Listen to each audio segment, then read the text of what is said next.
Okay, so with this permission slip, I want somebody to be able to add their signature. Now, there's a couple different ways that this can work. And right now, for you just building this, it's not going to be a big deal. But on the other side in the PDF, you should watch the tutorial video, the first one of this series, where it talks about the form functions, just so you can see how all of these fields work.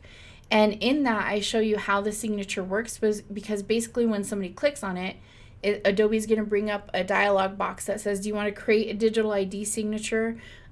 Which is fine. Everybody can do that. There's also like a way you can hook up one of those USB like writer pads so somebody can sign their name.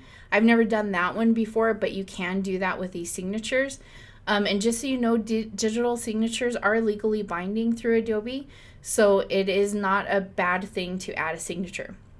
So in terms of design though, I left a big open box and I actually made it twice as high as the other fields, because if somebody wants to print this out and sign this, then they definitely can. So always keep that in mind, that somebody might want to go old school that way, and give them enough room for that. So with this selected, I'm going to go over here to the type menu and choose signature field.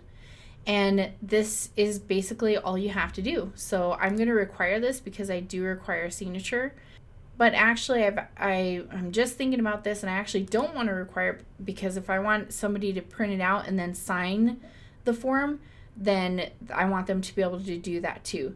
So if this is required, then it's going to require them to make a digital ID. The problem with this is that if you don't require it, some people might forget to do it or might not do it. So you have to be careful and watch and make sure that signatures actually do come through. So we're going to just call this parent or guardian signature. And that's basically all you have to do for the signature area. It's very simple.